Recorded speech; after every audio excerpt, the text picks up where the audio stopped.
Assalamualaikum warahmatullahi wabarakatuh.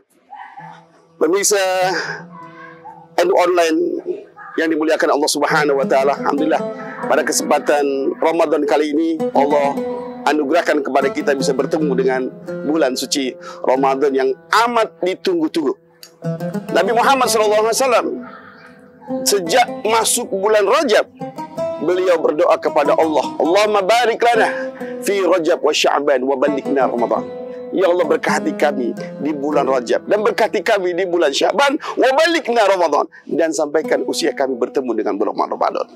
Dan kita yang dianugerahkan oleh Allah Subhanahu wa taala bertemu dengan Ramadan, mestinya kita manfaatkan sebaik mungkin agar puasa, ibadah-ibadah yang lain di bulan Ramadan betul-betul mendapatkan predikat la'allakum tattaqun. Karena Allah Subhanahu wa taala memang mengharapkan itu. Allah berfirman dalam Al-Quran, A'udzu billahi minasyaitonir rajim. Ya ayyuhalladzina amanu kutiba 'alaikumus shiyam kama kutiba 'alal ladzina min qablikum la'allakum tattaqun. Wahai orang-orang yang beriman, telah diwajibkan kepada kalian berpuasa sebagaimana orang-orang sebelum kalian. Untuk apa?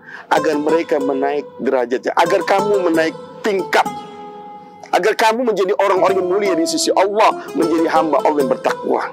Karena mulia, manusia yang paling mulia, hamba Allah yang paling mulia di sisi Allah, bukan orang kaya, bukan orang yang banyak harta, bukan juga orang yang punya posisi jabatan tinggi, tapi betul-betul bertakwa. Nah, masa muslimin, permasalahan kaum muslimin yang ada hari ini, ada mereka mau berpuasa tapi tidak mau sholat. Itu masalah. Walaupun memang babnya berbeda, bab puasa, bab sholat, bab yang berbeda.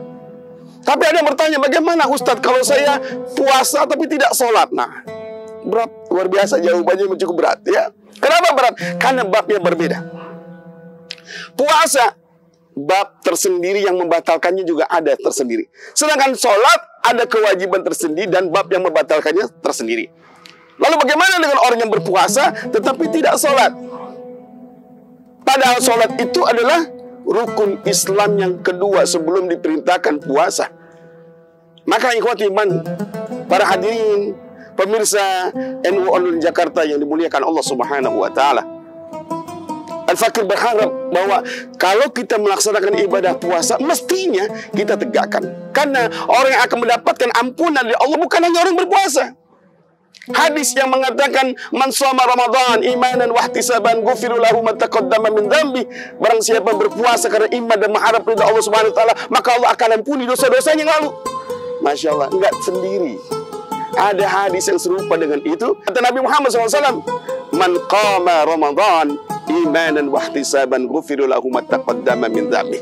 Barang siapa yang malam harinya dia qiyam, dia tahajud, dia tarawih, 1 bulan penuh dia kerjakan, maka insya Allah dia akan mendapatkan pahala. Allah akan ampuni dosa-dosa yang lalu.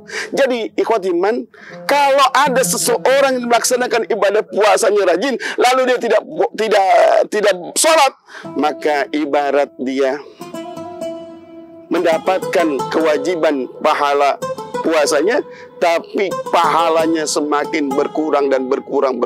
Sehingga wajarlah Nabi mengatakan, kan min shaimin laisa lahu min siyamihi ilal ju' wal atas. Berapa banyak orang melaksanakan ibadah puasa karena disebabkan dia meninggalkan kewajiban yang lain, maka bisa jadi puasa yang tidak mendapatkan apa-apa kecuali lapar dan dahaga. Maknanya ulama mengatakan orang yang berpuasa tidak sholat berarti pahalanya semakin hilang. Pahalanya semakin hilang. Artinya puasanya memang tidak batal. Karena yang membatalkan puasa kan bukan tidak sholat, karena makan, karena minum dan seterusnya ya. Tapi dia tidak mendirikan sholat, maka puasanya jalan, pahalanya berkurang. Kalau berkurang terus berkurang, maka apa yang dia dapat? Nabi katakan dia tidak mendapatkan apa-apa kecuali lapar dan dahaga. Ini mungkin yang bisa Al-Fakir sampaikan pada kesempatan yang mulia ya, di bulan Ramadan yang penuh dengan barokah ini.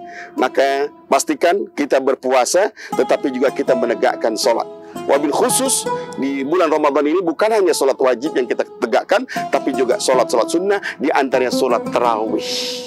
Kalau kita lulus puasa 1 bulan penuh, maka mestinya juga kita lulus sholat malam 1 bulan penuh. Mudah-mudahan ada manfaatnya. Aku liqouli aja, astagfirullahaladzim li wa lakum. Assalamualaikum warahmatullahi wabarakatuh.